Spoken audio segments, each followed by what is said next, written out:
কোনো রাজনৈতিক বিতর্কে জড়াবে না নির্বাচন কমিশন, বললেন সিইসি। সুষ্ঠু ও নিরপেক্ষ ভোটের জন্য প্রতিজ্ঞাবদ্ধ। এনসিপি নেতা হাসনাত আবদুল্লাহর ওপর হামলাকারীদের ধরতে গাজীপুরে বিশেষ অভিযান, অন্তত ৫৪ জন আটক।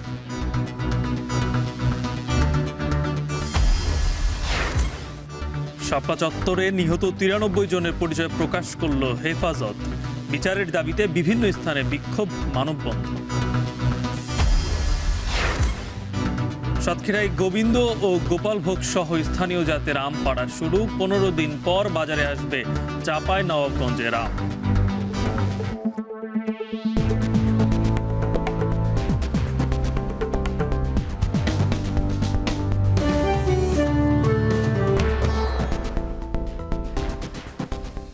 স্বাগত। এখন জনপদে শুনছিলেন শিরোনাম, সঙ্গে আছি গালিব ইবনে রিয়াজ।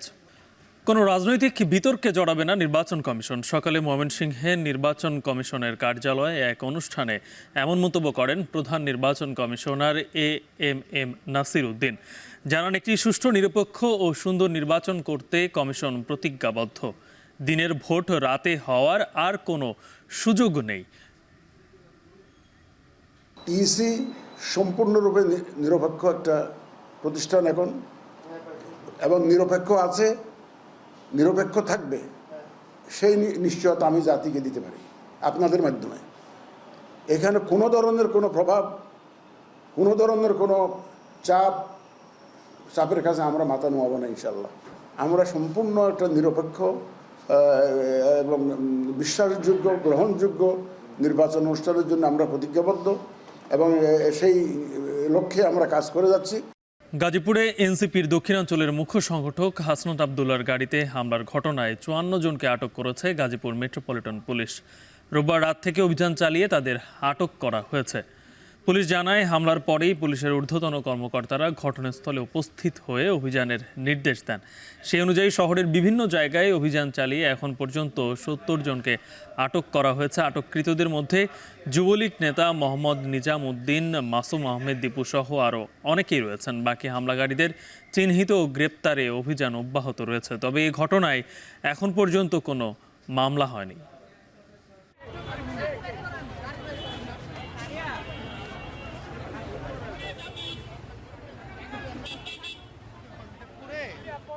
ভিডিও পরে করেন, আস্তে আস্তে বলতে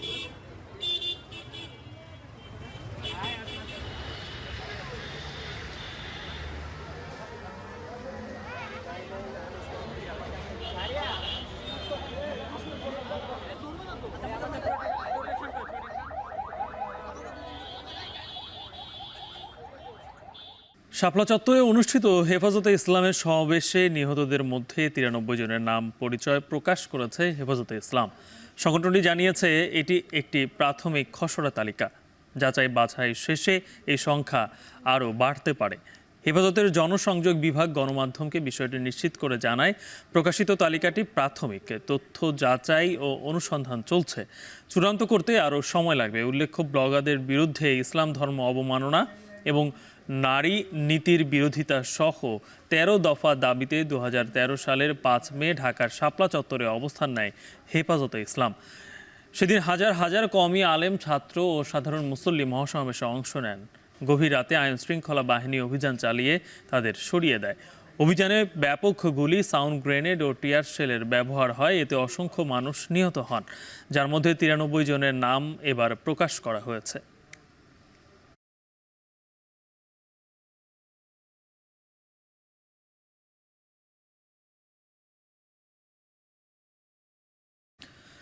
দীর্ঘ ৪ বছর পর কুষ্টিয়ার মিরপুর পৌরসভার মেয়র পদে মোহাম্মদ আরিফুর রহমানকে জয়ী ঘোষণা করেছে নির্বাচনী ট্রাইব্যুনাল। রোববার আদালতের রায়ের কপি ইসিতে জমা দেন তিনি। গেল ২৭ এপ্রিল এই রায় দেন কুষ্টিয়ার বিশেষ ট্রাইব্যুনালের বিচারক মোহাম্মদ আলমগীর হোসাইন। পাশাপাশি ১০ কার্যদিবসের মধ্যে গ্যাজেট প্রকাশের জন্য নির্বাচন কমিশনকে নির্দেশ দেওয়া হয়েছে। আদেশে বলা হয়, ২০২১ সালের ১৬ই জানুয়ারি অনুষ্ঠিত নির্বাচনে নৌকা প্রতীকে প্রার্থী মোহাম্মদ এনামুল হককে মেয়র নির্বাচিত ঘোষণা বাতিল করা হয়েছে। এই নির্বাচনে মোবাইল প্রতীকের প্রার্থী আরিফুর রহমানকে যথাযথভাবে মেয়র নির্বাচিত ঘোষণা করা হলো।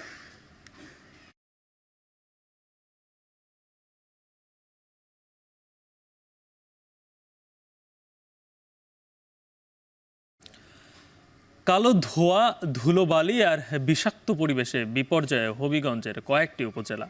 স্বাস্থ্য ঝুঁকি, কৃষির ক্ষতি আর পরিবেশ ধ্বংস করে চলছে 119টি ইটভাটা। এর মধ্যে বেশ কিছু ভাটার ছাড়পত্র না থাকলেও প্রশাসনের নীরবতায় ক্ষুব্ধ পরিবেশ কর্মীরা। যদিও জেলা প্রশাসক বলছেন পর্যায়ক্রমে চালানো হবে অভিযান। হবিগঞ্জ থেকে সহকর্মী কাজল সরকারের প্রতিবেদনে বিস্তারিত। হবিগঞ্জ মিরপুর সড়কের প্রায় 5 কিলোমিটার এলাকা জুড়ে দাঁড়িয়ে আছে অন্তত 20টি ইটভাটা। দূর থেকে তাকালে দেখা যায় কালো ধোঁয়ার কুণ্ডলী আর চারপাশে ধুলোবালির ঝাপটা। ইটভাটায় বিপর্যস্ত পরিবেশের ভয়াবহতা বোঝা যায় আশপাশের গাছপালার দিকে তাকালে। সবুজ পাতাগুলো প্রায় বিবর্ণ, পড়েছে ধুলোর আস্তর। স্থানীয়দের অভিযোগ, ইটভাটার চারপাশের এলাকায় গাছে কমেছে ফলের পরিমাণ, প্রভাব পড়েছে কৃষি জমিতেও। এছাড়া ধুলোবালিতে বিপর্যস্ত হয়েছে এই জনপদের মানুষের জীবন। ইত্যাদি ফসল টসল যা আছে, টমেটো বমেটো, ইটার খটি আইয়া ফুল আইয়া মুজে জায়গা ফুল। এত মেহনত করি একটা গাছের মাঝে 5-7টা বান লাগে। সরকারের তুই ভাত দিতে না হইলে মাটি গাড় খুঁজ দিয়া তালাব খুঁজ দিয়ে নিতে পারিল নে সেও। আর যদি 2-4 বছর থাকে আর মাটি পাইতো না শেষ। হবিগঞ্জে ইটভাটা রয়েছে 119টি, যার মধ্যে 24টি ভাটার পরিবেশ ছাড়পত্র নেই। আবার যাদের ছাড়পত্র আছে তারাও মানছে না আইন। প্রতিনিয়ত পরিবেশের ক্ষতি করে ভাটা পরিচালনা করায় ক্ষুব্ধ পরিবেশ কর্মীরা। ইটভাটাগুলো পরিবেশ এবং প্রতিবেশের জন্য হুমকি হয়ে দাঁড়িয়েছে। আমাদের কৃষি জমি থেকে যে পরিমাণ টপ সয়েল নিচ্ছে ইটভাটার জন্য, সেটার জন্য এই অঞ্চলের কৃষি জমির ভবিষ্যৎ কৃষি ব্যবস্থাটা ভঙ্গুর অবস্থার সৃষ্টি হবে। তাই আমি মনে করি যে মন্ত্রণালয় এবং রাষ্ট্রীয়ভাবে যে নিয়ম নীতিগুলো রয়েছে, সেই নিয়ম নীতিগুলো পরিচালনা করে হবিগঞ্জের ইটভাটাগুলো পরিচালনা করার জন্য দায়িত্বশীল প্রতিষ্ঠানের যে দায়িত্ব রয়েছে, সেই দায়িত্বগুলো তারা পালন করবে। জেলা প্রশাসক বলছেন অবৈধ 4টি ইটভাটা ইতিমধ্যে গুড়িয়ে দেওয়া হয়েছে। পরিবেশ নীতি না মেনে পরিচালিত ভাটাগুলোর বিষয়ে পর্যায়ক্রমে ব্যবস্থা নেয়ার আশ্বাস দেন তিনি। জমির যে টপ সেল আছে এগুলো তারা কেটে এগুলো ইটভাটায় বিক্রি করছে, সেগুলো আমরা বিভিন্ন অভিযানে যেয়ে এগুলো জরিমানা করছি, বিভিন্ন রকম মামলাও করা হয়েছে এই বিষয়ে। এগুলো পরিবেশ অধিদপ্তর প্রতি বছরই কিন্তু রিনিউ করা হয়। ওরা এখন বলেছে যে পরিবেশ যে কর্মকর্তারা আছেন তারা এগুলো দেখছেন যে আসলে আগে দেওয়া হয়েছে কিনা বা এখন ডকুমেন্টগুলো ঠিক আছে কিনা। এখন কোনোটাই দেওয়া হচ্ছে না যদি পার্শ্ববর্তী কোনো জনবসতি থাকে। ধোঁয়ার কুণ্ডলী আর ধুলোর নিচে চাপা পড়েছে জেলার কয়েকটি জনপদের স্বাস্থ্য, কৃষি আর প্রকৃতি। এই বিপর্যয় থেকে কবে মুক্তি মিলবে সেই প্রশ্ন স্থানীয়দের। কাজল সরকার, এখন হবিগঞ্জ। চট্টগ্রামের মুরাদপুরে পুলিশের সাথে আহলে সুন্নাত ওয়াল জামাতের নেতাকর্মীদের সংঘর্ষ চলছে। এ নিয়ে আরও জানাতে ঘটনাস্থল থেকে যুক্ত হচ্ছেন শোয়েব রহমান। শোয়েব, সেখানকার সবশেষ পরিস্থিতি কি জানাবেন?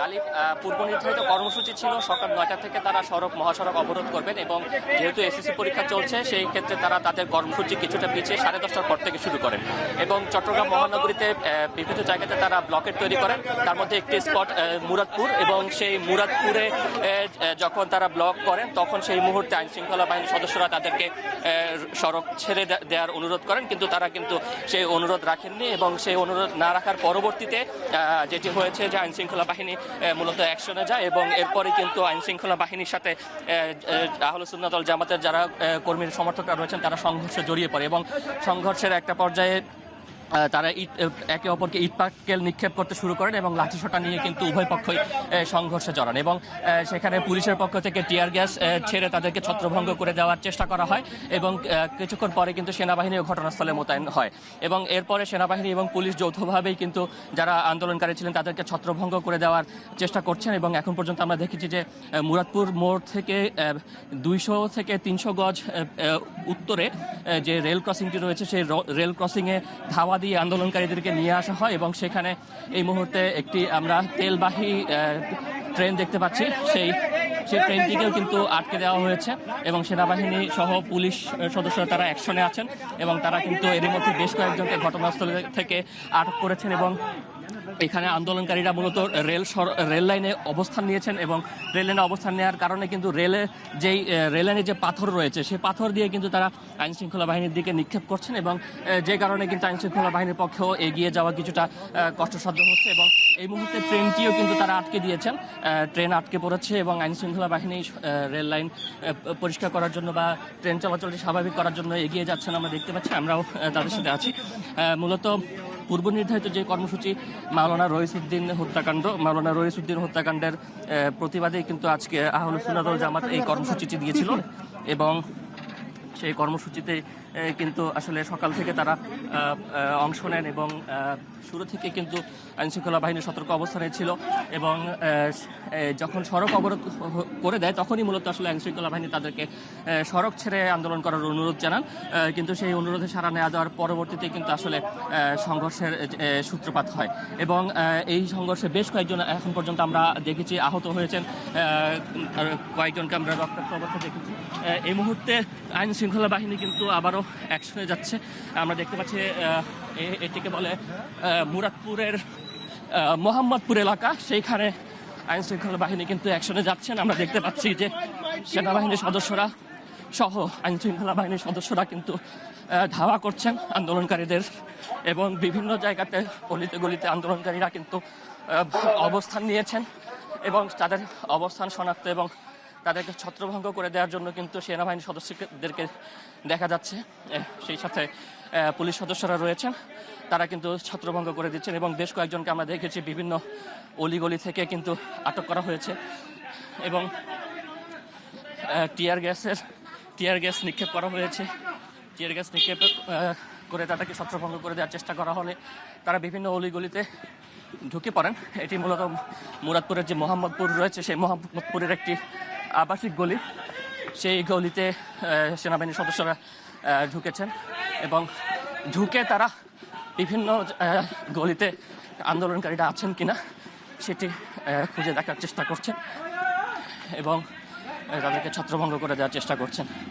তো মূলত পূর্ব নির্ধারিত একটি কর্মসূচি ছিল, সেই কর্মসূচি পালন করতে আসলেই তাদের সাথে আইনশৃঙ্খলা বাহিনীর সাথে সংঘর্ষে জড়িয়ে পড়েন এবং এই মুহূর্তে আমরা দেখতে পাচ্ছি যে মোহাম্মদপুরের দিকে সেনাবাহিনীর সদস্যরা ছিলেন আর পুলিশ সদস্যরা রয়েছেন মুরাদপুর যে রেল ক্রসিং রয়েছে সেই রেল ক্রসিং মোড়ে এবং সেই রেল ক্রসিং মোড়েও কিন্তু তারা অবস্থান নিয়ে আছেন। তো সবকিছু মিলে বলতে পারি সংঘর্ষ এখন আসলে চলমান। ছত্রভঙ্গ করার জন্য পুলিশ এবং সেনাবাহিনী আন্দোলনকারীদের ধাওয়া করছেন, তারাও কিন্তু পাল্টা ধাওয়া করছেন, ইটপাটকেল নিক্ষেপ করছেন। মুরাদপুর থেকে সেই আন্দোলন এখন কিছুটা সরে এসেছে, কিন্তু সংঘর্ষ কিন্তু এখনো চলমান। থেমে থেমে ইটপাটকেল নিক্ষেপ এবং পুলিশের পক্ষ থেকে টিয়ার গ্যাস নিক্ষেপ কিন্তু চলছে। গালিব, মাওলানা রইস হত্যার বিচারের দাবিতে চট্টগ্রামে আহলে সুন্নাত ওয়াল জামাতে নেতাকর্মীরা সড়ক অবরোধ করে, সেখানে পুলিশের সাথে তাদের সংঘর্ষ চলছে, সেই খবরই জানাচ্ছিলেন সহকর্মী। বিচার বিভাগের জন্য আলাদা সচিবালয় গঠন, কর্মকর্তা ও কর্মচারীদের বাংলাদেশের জুডিশিয়াল সার্ভিস কমিশন থেকে বেতন ভাতার দাবিতে কর্মবিরতি ও অবস্থান কর্মসূচি পালন করছেন আদালতের কর্মকর্তা ও কর্মচারীরা। এ নিয়ে বিস্তারিত জানাতে নাটোর থেকে মাহবুব হোসেন ও বরিশাল থেকে যুক্ত হচ্ছেন ফিরদাউস সোহাগ। শুরুতেই মাহবুব, আপনার কাছে জানতে চাই যে এই কর্মবিরতির বিস্তারিত এবং এর প্রভাবে আদালতের কার্যক্রমে কোনো প্রভাব পড়ছে কিনা। জি গালিব, আপনি যেমনটি বলছিলেন, বাংলাদেশ বিচার বিভাগ যে কর্মচারী অ্যাসোসিয়েশন রয়েছে তাদের কেন্দ্রীয় কর্মসূচির অংশ হিসেবে দুটি দাবিতে তারা আজকের এই কর্মসূচি পালন করছে এবং কর্মবিরতি পালন করছে। দেখতে পাচ্ছেন যে এই মুহূর্তে নাটোর আদালতে যেসব কর্মচারীরা রয়েছেন, অর্থাৎ জেলা জজ সহ চিফ জুডিশিয়াল আদালতের যেসব কর্মচারীরা রয়েছেন তারা কিন্তু কর্মবিরতি পালন করছেন এবং সকাল 9:30 থেকে শুরু করে 11:30 পর্যন্ত তারা এই 2 ঘন্টার যে কর্মসূচি সেটি তারা পালন করবেন। এই মুহূর্তে কিন্তু যারা বিচার প্রার্থীরা রয়েছেন তারা কিন্তু একটু ভোগান্তির মধ্যে পড়েছেন এবং যেসব বিচার কার্যক্রম কিন্তু এই মুহূর্তে বন্ধ রয়েছে, যার কারণে এই কর্মসূচি শেষ হওয়ার পরে কিন্তু আবার বিচার কার্যক্রম সেটি কিন্তু চলমান রবে। তবে তাদের যে দুটি দাবি, তারা যেটি বলছে যে 2007 সালে নির্বাহী বিভাগ থেকে বিচার বিভাগ আলাদা হলেও যে 1 থেকে যে 6ষ্ঠ গ্রেড পর্যন্ত রয়েছে তারা কিন্তু যে এই 6ষ্ঠ গেট পর্যন্ত তারা বাংলাদেশ জুডিশিয়াল সার্ভিস কমিশনের যে আওতে তারা কিন্তু এসছে, কিন্তু এসব যারা কর্মচারীরা রয়েছে তারা কিন্তু সেই জনপ্রশাসন মন্ত্রণালয়ের আন্ডারে রয়েছেন। অর্থাৎ তারা এখন যেটি দাবি করছেন যে হাইকোর্ট ডিভিশনের আন্ডারে তারা একটি আলাদা যে সচিবালয় রয়েছে তারা সেটি গঠন করে এবং আলাদা যে জুডিশিয়াল সার্ভিস কমিশন রয়েছে তারা সেই কমিশনের আওতাভুক্ত হতে চান এবং সেখান থেকে যে বেতন স্কেল রয়েছে তারা সেই দাবিটা জানাচ্ছেন যে সেখান থেকে যেন তাদেরকে বেতন দেওয়া হয়। এছাড়া আরো তারা যে দাবিগুলো জানিয়েছেন সেটি রয়েছে যে দীর্ঘদিন ধরে তাদের এই যেসব পদ রয়েছে এই পদে কিন্তু তাদের পদোন্নতি নেই, সেই পদোন্নতি যেন দ্রুত দেওয়া হয়। তবে তারা এই 2 ঘন্টার কর্মবিরতি আজকে পালন করছে। এখানে যারা রয়েছেন তারা যেসব নেতৃবৃন্দ রয়েছেন তারা যেটি দাবি জানিয়েছেন যে আজকে কেন্দ্রীয় কর্মসূচির অংশ হিসেবে তারা 2 ঘন্টা কর্মসূচি পালন করছে। এর পরবর্তীতে তারা এটিকে আরো বাড়িয়ে আরো 8 ঘন্টা তারা পূর্ণ যে কর্মবিরতি রয়েছে তারা এই ধরনের হুঁশিয়ারি দিচ্ছেন এবং এই তাদের যে দাবি এই দাবি যদি পূরণ না করা হয় তাহলে কিন্তু তারা 8 ঘন্টার কর্মবিরতিতে যাবেন এবং তারা যে বাংলাদেশ যে বিচার বিভাগের যে কমিশন রয়েছিল সেই কমিশনের কাছে কিন্তু তারা দাবি জানিয়েছেন। তবে কমিশন যখন প্রতিবেদন দিয়েছে কিন্তু তাদের সেই দাবিটা না থাকার কারণে তারা বেশ ক্ষুব্ধ হয়েছেন এবং তারা যেটি বলছেন যে বিচার বিভাগের যে কমিশন রয়েছে সেটি যেন তাদের এই দাবিটি পূরণ করে। তো গালিব, এই ছিল নাটোর থেকে কর্মবিরতির সবশেষ খবর। বরিশালেও একই দাবিতে আন্দোলন কর্মসূচি পালন করছে সেখানকার আদালতের কর্মকর্তা কর্মচারীরা। সেখানে আছেন সহকর্মী ফিরদাউস সোহাগ, সেখানকার সর্বশেষ পরিস্থিতি জানাবেন। আপনাকে ধন্যবাদ। সারা দেশের 64 জেলার মতো বরিশালেও কিন্তু 2 ঘন্টার কর্মবিরতি চলছে। কর্মবিরতির কারণে কিন্তু স্বাভাবিকভাবে যেটা হয় যে আদালতের যে কার্যক্রম স্বাভাবিক সেটি কিন্তু বিঘ্নিত হয়েছে। সকাল থেকেই কিন্তু আদালতের যে স্বাভাবিক কার্যক্রমের উদ্দেশ্যেই কিন্তু যারা বিচারপ্রার্থী তারা এসেছিলেন, কিন্তু তারা কিন্তু যথাযথভাবে তাদের বিচারিক যে কার্যক্রম সেটি কিন্তু পাননি 2 ঘন্টায়। আর কিছুক্ষণের মধ্যে শেষ হয়ে যাবে। সকাল 9:30 শুরু হয়েছে, ঠিক 11:30টায় শেষ হওয়ার কথা। বাংলাদেশ বিচার বিভাগীয় ও কর্মচারী অ্যাসোসিয়েশন বরিশাল জেলা এই কর্মসূচি পালন করছে সারা দেশের মতো।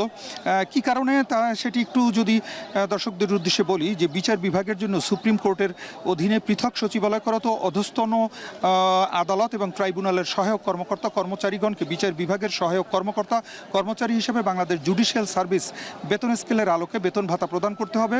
আরেকটি দাবি হচ্ছে বাংলাদেশ জুডিশিয়াল সার্ভিস কমিশনের অধীনে অধস্তন আদালত ও ট্রাইব্যুনালের সহায়ক কর্মকর্তা কর্মচারীদের নিয়োগ বিদ্যমান ব্লক পদ বিলুপ্তি করে যুগোপযোগী পদ সৃজনপূর্বক যোগ্যতা ও জ্যেষ্ঠতার ভিত্তিতে পদোন্নতি সুযোগ রেখে স্বতন্ত্র নিয়োগ বিধি প্রণয়ন করতে হবে। এই হচ্ছে 2 দফা দাবি। অর্থাৎ তাদের পুরোটাই হচ্ছে চাকরির যে বৈষম্যতা সেটি থেকে পরিত্রাণ পেতে চায় এবং এই কারণেই বর্তমান সরকারের অধীনে তারা এই আন্দোলন করে যাচ্ছে।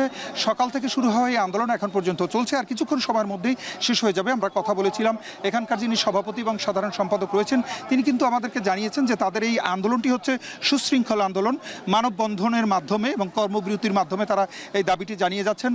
দেশের অন্যান্য যে সরকারি কর্মকর্তা কর্মচারী যারা রয়েছেন তাদের সাথে তারা তুলনা করে একটি জিনিস বলেছেন যে তাদের চেয়ে তারা কিন্তু সরকারের কাছ থেকে কম পাচ্ছেন এবং এই বৈষম্য বছরের পর বছর তাদের কথা অনুসারে যে বছরের পর বছর যাবত চলে আসছে এবং এটি তারা মানতে পারছেন না। এই কারণেই কিন্তু এই বিচার বিভাগের যারা কর্মচারী রয়েছেন তারা কিন্তু এই আন্দোলন করছেন এবং ভবিষ্যতে তারা কি করবেন দাবি না মানা হলে সেই প্রশ্নের জবাবে বলছেন যে কেন্দ্রীয় কর্মসূচির অংশ হিসেবে সকল কার্যক্রম তাদের চলবে। বাংলাদেশের রাজধানী ঢাকার যারা রয়েছেন আইনজীবী আদালত তাদের যে সিদ্ধান্ত হবে সেই সিদ্ধান্ত মোতাবেক পরবর্তীতে এখানকার কার্যক্রম বা আন্দোলন কর্মসূচি চালানো হবে এমনটি আমাদেরকে জানানো হয়েছে। একটা জিনিস জানিয়ে রাখি যে এখানকার আন্দোলনের কার্যক্রম কিন্তু সুশৃঙ্খল, তবে আন্দোলনের কারণে কিন্তু কিছুটা হলেও বিঘ্নিত হয়েছে আদালতের এই কার্যক্রম এবং বিঘ্নিত হওয়ার কারণে স্বাভাবিকভাবেই কিন্তু যারা বিচার প্রার্থী ছিলেন, যারা আজকে যাদের সকালে এই 2 ঘন্টার ভেতরে যাদের বিচারিক কার্যক্রমগুলো সেগুলো কিন্তু বিঘ্নিত হয়েছে। এমনিতেই কিন্তু মামলার জট রয়েছে, তারপরেও এই বিচারিক যে কার্যক্রম সেটি বিঘ্নিত হওয়ার কারণে সাধারণ মানুষও কিন্তু ভুগছে। এতটুকু ছিল বরিশালের আদালত প্রাঙ্গণে যে কর্মচারীদের যে আন্দোলন হচ্ছে তার সবশেষ খবর। বিভিন্ন দাবিতে 2 ঘন্টা কর্মবিরতি ও অবস্থান কর্মসূচি পালন করছেন আদালতের কর্মকর্তারা। সে বিষয়ে জানাচ্ছিলেন সহকর্মীরা। প্রায় 2.5 ঘন্টা পর উদ্ধার করা হয়েছে ঢাকাগামী বনলতা এক্সপ্রেস ট্রেনের লাইনচ্যুত হওয়া বগি। এর মধ্য দিয়ে সচল হলো রাজশাহী চাঁপাইনবাবগঞ্জ রুটে ট্রেন চলাচল। এর আগেই চাঁপাইনবাবগঞ্জ থেকে সকাল 7টার দিকে বনলতা এক্সপ্রেস ট্রেনটি রাজশাহী রেল স্টেশনের প্ল্যাটফর্মে প্রবেশের সময় বগিটির 4টি চাকা লাইনচ্যুত হয়। তবে এ ঘটনায় কেউ হতাহত না হলেও বিলম্ব হওয়ায় ভোগান্তিতে পড়েছেন যাত্রীরা।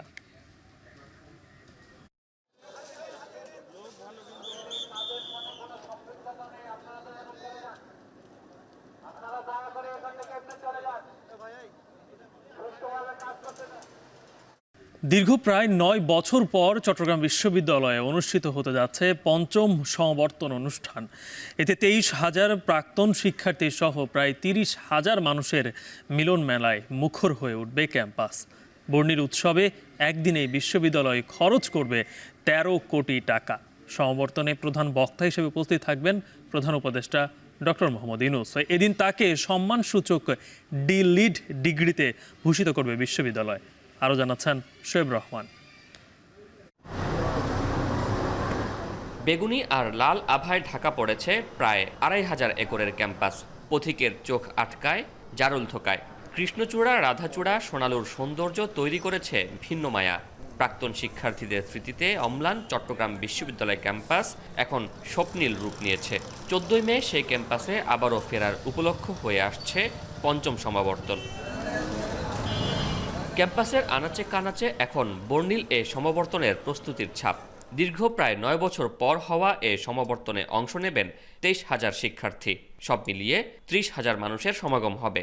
বিশাল এ কর্মযজ্ঞে চট্টগ্রাম বিশ্ববিদ্যালয় একদিনেই খরচ করবে 13 কোটি টাকা, যেখানে 23,000 শিক্ষার্থী ফি বাবদ দিচ্ছেন প্রায় 7 কোটি। সমাবর্তনের গাউন আর ক্যাপের পাশাপাশি অন্যতম আকর্ষণ থাকছে গিফট বক্স। পাটের ব্যাগে থাকবে স্মরণিকা, কলম, কোটপিন, মোবাইল ওয়ালেট। ডিগ্রিধারী ও অংশগ্রহণকারী অতিথি সহ 26,000 গিফট প্রস্তুত করা হবে। বিশ্ববিদ্যালয়ে এখন সার্টিফিকেটের বাবদ টাকা রাখার পরে এই ফান্ডে মাত্র 3.5 কোটি থেকে 4 কোটি টাকার মতো আছে বিশ্ববিদ্যালয়ের হাতে। তার মানে বাকি 8 থেকে 9 কোটি টাকা বিশ্ববিদ্যালয়ের ঘাটতি। তো এই ঘাটতি থেকে দেওয়া, এটা আসলে ওদের থেকে পাওয়ার অ্যামাউন্ট দিয়ে কোনোভাবেই কাভারেজ হবে না। চট্টগ্রাম বিশ্ববিদ্যালয়ের প্রতিটি শিক্ষার্থীর কাছেই শাটল ট্রেন এক আবেগের নাম। বন্ধু বান্ধব সহপাঠীদের সাথে খুনছুটি, গান, গল্প আর আড্ডায় প্রতিদিনের মুখর যাত্রা। আবারও সে যাত্রায় সুযোগ এনে দিচ্ছে সমাবর্তন। সেদিন থাকছে বাড়তি কিছু ট্রেনও। এছাড়া 100টি বাস প্রস্তুত থাকবে নগরীতে। তবে সেদিন ব্যক্তিগত গাড়ি নিয়ে ক্যাম্পাসে প্রবেশে থাকবে নিষেধাজ্ঞা। যেহেতু আমরা শহর থেকে অনেক দূরে, এটা বিরাট একটা চ্যালেঞ্জ যে এত হাজার কর্মী, 23-24,000 কর্মী থেকে নিয়ে আসা এবং তাদেরকে আবার ব্যাক করানো। অপরদিকে বিপুল সংখ্যক মানুষের আগমন হওয়ার কারণে অতিথি কর্মকেই আমাদের প্রাইভেট গাড়ি যারা নিয়ে আসবেন তাদের জন্য রেস্ট্রিকশন আমাদেরকে দিতে হচ্ছে। সমাবর্তনে উপস্থিত হচ্ছেন চট্টগ্রাম বিশ্ববিদ্যালয়েরই সাবেক শিক্ষক, প্রধান উপদেষ্টা অধ্যাপক ডক্টর মোহাম্মদ ইউনূস। এদিন তাকে ডক্টর অব লিটারেচার বা ডি.লিট ডিগ্রি প্রদান করবে বিশ্ববিদ্যালয় কর্তৃপক্ষ। অর্থের এসব জটিল সমীকরণ ছাপিয়ে 2100 একরের নয়নাভিরাম ক্যাম্পাস এখন সমাবর্তন উৎসবের অপেক্ষায়। তবে শিক্ষক শিক্ষার্থীরা চাইছেন এতটা লম্বা বিরতি দিয়ে নয়, বরং সমাবর্তন হোক নিয়মিত। এজন্য বিশ্বের অন্যান্য বিশ্ববিদ্যালয়ে যেভাবে একাডেমিক ক্যালেন্ডারে সমাবর্তনের তারিখ পূর্ব ঘোষিত থাকে, সেভাবেই চট্টগ্রাম বিশ্ববিদ্যালয়েও একাডেমিক ক্যালেন্ডার ঘোষণা করা হোক। এতে করে সমাবর্তনের আগেই চূড়ান্ত পরীক্ষা এবং উত্তরপত্র মূল্যায়ন শেষে ফল প্রকাশের একটি তাড়া থাকবে। এতে কমবে সেশন জট, শিক্ষার্থীরাও পাবেন উৎসাহ। শোয়েব রহমান, এখন চট্টগ্রাম। নরসিংদীতে প্রতিনিয়ত বাড়ছে অটোরিকশার সংখ্যা। শহর থেকে গ্রামে ছড়িয়ে পড়ছে 3 চাকার সহজলভ্য এ যান। এতে বেকার যুবকদের কর্মসংস্থান বাড়লেও ঝুঁকিতে পড়ছে সড়কের শৃঙ্খলা। অনিয়ন্ত্রিত চলাচলে ঘটছে দুর্ঘটনাও। জেলা প্রশাসন বলছে সড়কের শৃঙ্খলা ফেরাতে চালকদের প্রশিক্ষণ সহ নেওয়া হবে প্রয়োজনীয় ব্যবস্থা। রাকিবুল ইসলামের প্রতিবেদন, ক্যামেরায় ছিলেন কাউসার আহমেদ। ঢাকা বিভাগের অন্যতম ব্যস্ততম শহর নরসিংদী। প্রায় 3 লাখ মানুষের এই শহরে প্রতিনিয়ত বাড়ছে বাণিজ্যিক ব্যস্ততা। এর সঙ্গে বাড়ছে পরিবহনের চাহিদাও। শহর থেকে গ্রামাঞ্চল পর্যন্ত যাতায়াতের এখন সবচেয়ে সহজলভ্য ব্যাটারি চালিত অটোরিকশা। ভাড়া ও সময় কম লাগায় দিন দিন জনপ্রিয় হয়ে উঠছে 3 চাকার এই পরিবহন। এই বিভাটেক এগুলা সর্বোচ্চ মানে জনপ্রতি 10 টাকা হলেই আমরা যাইতে পারি, এজন্য আমরা এটা বেছে নেই। আগে যদি যে রাস্তা 2 কিলো রাস্তা যাইতে লাগতো আমাদের কমসে কম ফারান্না রিক্সাতে আধা ঘন্টা, এখন আমরা সে রাস্তা 2 থেকে 5 মিনিটে যাওয়া যায়। অন্যদিকে স্বল্প শ্রমে বাড়তি রোজগারের নিশ্চয়তায় বাড়ছে অটোরিকশা চালকের সংখ্যা। জেলার 6 উপজেলায় প্রায় 50,000-এর বেশি মানুষ জীবিকা নির্বাহ করছে অটোরিকশা চালিয়ে। ব্যাটারি চালিত গাড়ি দিয়ে অনেক সুখ সুবিধা পাইতেছে যাত্রীরা, তারাও খুশি, আমরাও খুশি। আগে যাইতো 10 মিনিটে, অন্য জায়গায় 2 মিনিটে, 3 মিনিটে, 5 মিনিটে জায়গা, ভাড়াও কম আগেছে। একদিকে এই ব্যাটারি চালিত অটোরিকশাকে ঘিরে জেলায় প্রায় 1.5 লক্ষ মানুষের কর্মসংস্থান, অপরদিকে এই ব্যাটারি চালিত রিকশার আধিপত্যে সড়কের দুর্ঘটনা এবং যানজট নিত্যদিনের সঙ্গী। তবে যাত্রী ও চালকের সাময়িক এই সুবিধায় ঝুঁকিতে পড়ছে সড়কের শৃঙ্খলা, বাড়ছে যানজট, বেপরোয়া গতির কারণে ঘটছে দুর্ঘটনা। বাচ্চা কাচ্চা নিয়ে যেতে পারি না, টাইম পাস হয়ে যায়। নরসিংদীবাসী এই জন্য অনেক ভোগান্তিতে আছে। নরসিংদী পৌরসভাতে যান চলাচল অনেক বেশি, এই ব্যাটারি চালিত রিকশা পরিমাণের বাইরে হয়ে গেছে। অটোগুলি জোরে টানতেছে, তখন দেখা গেছে অ্যাক্সিডেন্ট হচ্ছে, এবং যখন আমরা এখানে সিগন্যাল দেই তারা সিগন্যালগুলি মানতেছে না। সড়ক ও পরিবহনে শৃঙ্খলা ফেরাতে চালকদের প্রশিক্ষণ সহ বাস্তবমুখী পরিকল্পনার কথা জানালেন জেলা প্রশাসক। যে সব অটোরিকশা একদিনে চললো না, হয়তোবা একদিন কিছু রিকশা চললো, অন্য আরেকদিন আরেকটা গ্রুপ চললো। যে সমস্ত জায়গায় আসলে ব্যাটারি চার্জ করার কথা তার বাইরে একটা বিদ্যুৎ চার্জ করলে যেমন সরকার রাজস্ব থেকে বঞ্চিত হচ্ছে, আমরা কিছু অভিযান পরিচালনা করতে পারি, আমাদের সেই পরিকল্পনাও রয়েছে। বর্তমানে জেলায় ব্যাটারি চালিত অটোরিকশার সংখ্যা 50,000-এর বেশি। এর মধ্যে গেল 3 বছরে বেড়েছে আশঙ্কাজনক হারে। রাকিবুল ইসলাম, এখন নরসিংদী। নিয়ম না মেনে নওগাঁয় মেডিকেল বর্জ্য ফেলা হচ্ছে ডাস্টবিনে। এতে বাড়ছে স্বাস্থ্য ঝুঁকি। বর্জ্য পরিষ্কার করার সময় সিরিঞ্জ, ভাঙা নিডল ও শক্ত বস্তুর আঘাতে আহত হচ্ছেন পৌরসভার পরিচ্ছন্নতা কর্মীরা। শীঘ্রই নজরদারি বাড়ানোর তাগিদ দিলেন পৌর কর্তৃপক্ষ। আব্বাস আলীর প্রতিবেদনে বিস্তারিত। নওগাঁ শহরের কাজীর মোড় থেকে দয়াল মোড় এবং জেনারেল হাসপাতাল পর্যন্ত 1.5 কিলোমিটার এলাকায় গড়ে উঠেছে শতাধিক ক্লিনিক ও ডায়াগনস্টিক সেন্টার। নিয়মের তোয়াক্কা না করেই এসব প্রতিষ্ঠান থেকে প্রায় প্রতিদিনই পৌরসভার ডাস্টবিনে ফেলা হচ্ছে বিপজ্জনক মেডিকেল বর্জ্য। সিরিঞ্জ, ভাঙা নিডেল, ধারালো বস্তু ডাস্টবিনে ফেলায় একদিকে যেমন দূষিত হচ্ছে পরিবেশ, অন্যদিকে বাড়ছে স্বাস্থ্য ঝুঁকি। এদিকে বর্জ্য পরিষ্কার করার সময় আহত হচ্ছে পৌরসভার পরিচ্ছন্নতা কর্মীরা। মেডিকেল বর্জ্য যেন নির্দিষ্ট স্থানে ফেলা হয় এবং যথাযথভাবে ধ্বংস করা হয় সেই দাবি জানান তারা। ড্রেনের মাঝখানে ময়লা ফেলে এবং রাস্তার ধারে, যেটা মানুষের জন্য এত ক্ষতিকর, গন্ধে তো আশপাশ থাকা যায় না। হাসপাতালের আপনার ডাস্টবিনে মাল ফেলে, সিরিজ, বোতল, অনেক সময় আপনার হাত পা কেটে যায়, অনেক আমরা আহত হয়ে যাই। যে কাঁচের টুকরো, সিরিজ আছে, এসব যদি নির্দিষ্ট স্থানে যদি ফেলতো আমরা নিয়ে যাই ভাগারে ফেলতাম। জেলায় 318টি ক্লিনিক ও ডায়াগনস্টিক সেন্টার রয়েছে, যার মধ্যে সদর থানায় রয়েছে 112টি। ক্লিনিক ও ডায়াগনস্টিক সেন্টারের মেডিকেল বর্জ্য আলাদাভাবে সংগ্রহ করার জন্য পৌরসভার সাথে চুক্তিবদ্ধ ত্রিমাত্রা ওয়েস্ট ম্যানেজমেন্ট ফাউন্ডেশন। মেডিকেল যে বর্জ্যটা আমরা নেই, এটা আলাদাভাবে নিয়ে ভাগাড়ে নিয়ে যায়। শোধন করার পর আমাদের যে পিট বানানো আছে, ওই পিঠে আমরা পুড়াইয়ে দিয়ে মাটি চাপা দিয়ে একদম ঢেকে দিই। কাজের ধীরগতি ও সংস্থার অনীহার কারণে অনেকেই এখনও পৌরসভার ডাস্টবিনে বর্জ্য ফেলছেন বলে স্বীকার করেন এই কর্মকর্তা। গত 3 মাস থেকে আমরা খুবই করা হয়েছি, কেউ মেডিকেল বর্জ্য লাল অথবা এই ইয়েলুতে রাখবে, আমরা এগুলা ত্রিমাত্রা আলাদাভাবে এটা বহন করে আলাদা জায়গায় নিয়ে যায়, ওরা প্রসেস করাবে। মেডিকেল বর্জ্য ডাস্টবিনে ফেলার কোনো সুযোগ নেই বলে জানান পৌরসভা কর্তৃপক্ষ। তারপরও নজরদারি আরও জোরদার করা হবে বলেও জানান তিনি। কোনো ওষুধ মিশ্রিত অ্যাম্পুল আমাদের এখানে আসার কথা নয়, তারা এই মিশ্রিত অবস্থায় আসতেছে এটা আমার জানা নাই। তো আমি এখন এটাকে দেখব, দেখার পরে যদি দেখি যে এরকম কোনো অবস্থা থাকে তাহলে সেটাকে অবশ্যই আমরা প্রতিরোধ করবো আর কি। জেলা সিভিল সার্জন বলছেন, ক্লিনিক ও ডায়াগনস্টিক সেন্টারগুলোর বিরুদ্ধে প্রয়োজনীয় আইনগত ব্যবস্থা নেওয়া হবে। ধারালো বর্জ্য, সংক্রামিত বর্জ্য এবং সাধারণ বর্জ্য আলাদাভাবে ফেলে, এটা আমরা মনিটর করি ইতিপূর্বে এই মাসেও আমি কয়েকটি ক্লিনিকে ভিজিট করেছি। যদি কোনো প্রতিষ্ঠান এ ব্যাপারে বিন্দুমাত্র অবহেলা করে তাহলে তাদের বিরুদ্ধে আমরা অবশ্যই আইনানুগ ব্যবস্থা নেব। সরকারি হাসপাতালগুলোতে নিজস্ব ব্যবস্থাপনায় বর্জ্য সংরক্ষণ ও ধ্বংসের ব্যবস্থা থাকলেও বেসরকারি খাতে উদ্বেগজনক এই পরিস্থিতি নিরসনে সচেতনতা বাড়ানোর কোনো বিকল্প নেই। নওগাঁ এখন। আলোচিত আইনজীবী আলিফ হত্যা মামলায় ইসকনের বহিষ্কৃত নেতা চিন্ময় কৃষ্ণ দাসকে গ্রেপ্তার দেখানোর নির্দেশ দিয়েছেন আদালত। সকালে চিফ মেট্রোপলিটন ম্যাজিস্ট্রেট ষষ্ঠ আদালতের বিচারক SM আলাউদ্দিন মাহমুদ এই আদেশ দেন। কোতোয়ালি থানা পুলিশের আবেদনের প্রেক্ষিতে সকালে শুনানি করা হয়। এ সময় কারাগার থেকে আসামিকে ভার্চুয়ালি যুক্ত করা হয়। রাষ্ট্রপক্ষের আইনজীবীরাও হত্যাকাণ্ডের জন্য চিন্ময়কে নির্দেশদাতা হিসেবে উল্লেখ করেন। পরে ইসকনের বহিষ্কৃত নেতা চিন্ময়কে গ্রেপ্তার দেখানোর আবেদন মঞ্জুর করেন আদালত। এর আগে রোববার রাষ্ট্রদ্রোহের মামলায় কারাবন্দী চিন্ময় দাসকে আলিফ হত্যা মামলায় গ্রেপ্তার দেখানোর জন্য আদালতে আবেদন করে পুলিশ। গেল বছরের ২৬ নভেম্বর রাষ্ট্রদ্রোহের মামলায় চিন্ময়কে আদালতে তোলা হলে ভাঙচুর করে তার অনুসারীরা। এ সময় কুপিয়ে হত্যা করা হয় আইনজীবী আলিফকে।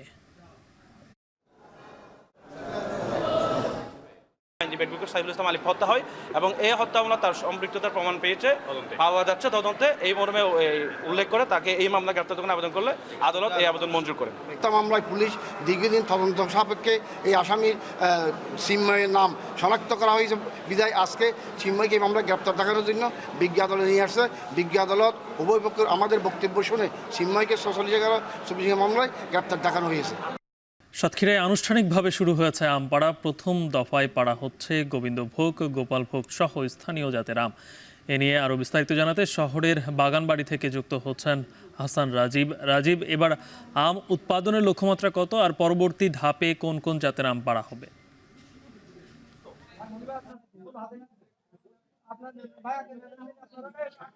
গালিব, চলতি বছরে আমের উৎপাদনের লক্ষ্যমাত্রা নির্ধারণ করা হয়েছে ৬২,৮০০ মেট্রিক টন। এটা কৃষি বিভাগ থেকে জানানো হয়েছে।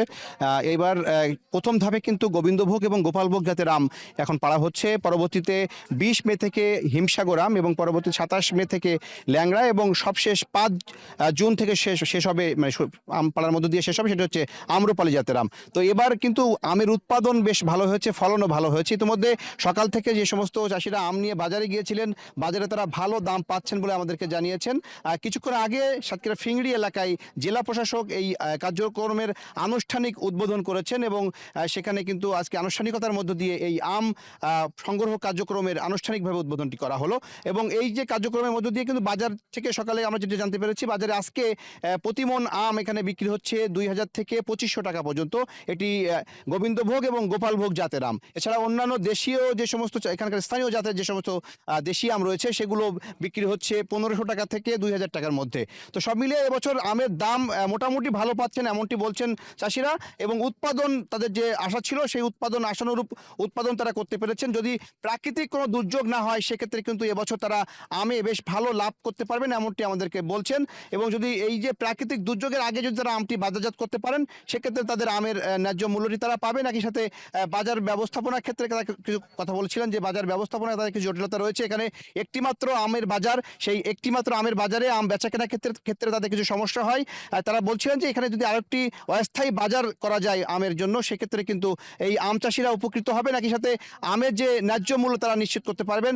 বাইরের থেকে যে সমস্ত ক্রেতারা এখানে এখন ভিড় করছেন, আমরা সকালে যে বাজারে দেখেছি বিভিন্ন এলাকার যে সমস্ত ব্যবসায়ী তারা কিন্তু সাতক্ষীরার আম বাজারে তারা আসছেন এবং এখান থেকে তারা আম সংগ্রহ করছেন। এছাড়া এবছর কিন্তু আমের দাম নিয়ে কৃষকরা যেমন সন্তুষ্ট, যারা কিনতে আসছেন তারাও বেশ সন্তুষ্ট বলে আমরা জেনেছি। সাতক্ষীরা বড় বাজারের আড়তগুলোতে প্রতিদিন সকাল 10টা থেকে বেলা 2টা পর্যন্ত আমের বাজার চলছে। এই আমের বাজারের পাশাপাশি একটি অস্থায়ী বাজার যদি সৃষ্টি করা যায় সেই দাবিটি এখানকার আম ব্যবসায়ীরা করেছেন। যদি অস্থায়ী একটি আমের বাজার তৈরি করা যায় সেক্ষেত্রে আম যারা চাষি তারা ন্যায্য মূল্যে আমটি বিক্রি করতে পারবেন। তো সব মিলিয়ে এই ছিল আমার কাছে সাতক্ষীরার আম বাজারজাতকরণ ও সংগ্রহের সবশেষ তথ্য। গালিব। সাতক্ষীরা থেকে যুক্ত ছিলেন সহকর্মী হাসান রাজীব।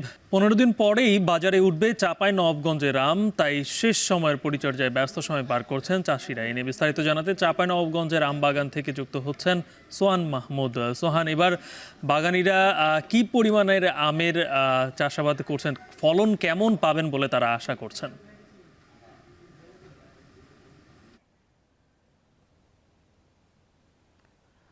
গালিব আমের রাজধানী খ্যাত হিসেবে পরিচিত চাঁপাইনবাবগঞ্জ এই জেলার আম দেশের বাজার ছড়িয়ে বিশ্ব বাজারেও রপ্তানি হয়েছে বহুবার। তবে এখন পর্যন্ত এই জেলার আম বাজারে ওঠেনি। চাষিরা বলছেন আজ থেকে 15 দিন পরে বাজারে উঠবে এই জেলার প্রথম আম গোপালভোগ। গোপালভোগের পরেই এ মাসের শেষ সপ্তাহের দিকে বাজারে উঠবে এখানকার খিসাপাত আম।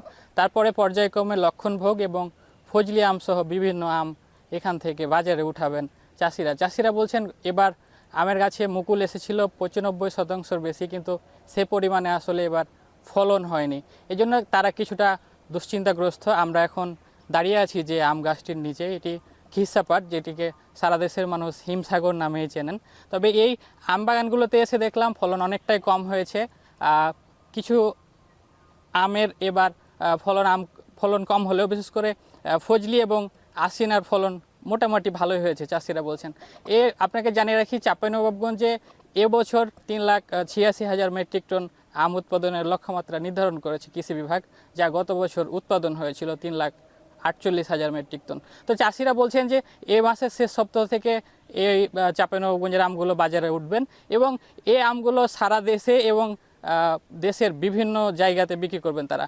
এমনকি চাষিরা বলছেন যে এবছর যেহেতু চীন হাত বাড়িয়ে দিয়েছেন চাঁপাইনবাবগঞ্জের আম নেয়ার জন্য এবং চীনের কিছু প্রতিনিধি দলও চাঁপাইনবাবগঞ্জে এসেছিলেন, তারা মূলত চাঁপাইনবাবগঞ্জের আমবাগানগুলো ঘুরে দেখে পছন্দ করেছেন।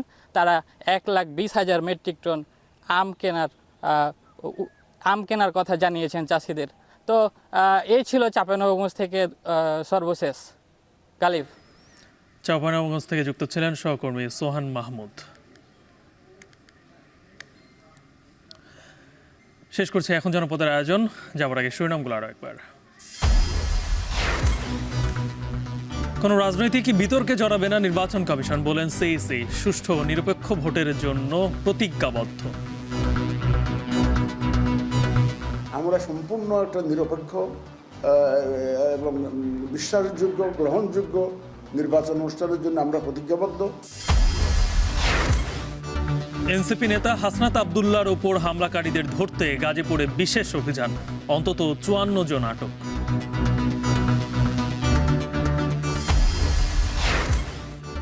শাপলা চত্বরে নিহত 93 জনের পরিচয় প্রকাশ করল হেফাজত। বিচারের দাবিতে বিভিন্ন স্থানে বিক্ষোভ, মানববন্ধন। এবং সাতক্ষীরায় গোবিন্দ ও গোপালভোগ সহ স্থানীয় জাতের আম পাড়া শুরু। 15 দিন পর বাজারে আসবে চাঁপাইনবাবগঞ্জের আম। এখন টেলিভিশন ওয়েবসাইটে দেখতে ভিজিট করুন এখন.tv। ফেসবুকে চোখ রাখুন facebook.com/tv.এখন, আর ইউটিউবে লাইভ দেখতে ভিজিট করুন youtube.com/c/echontv।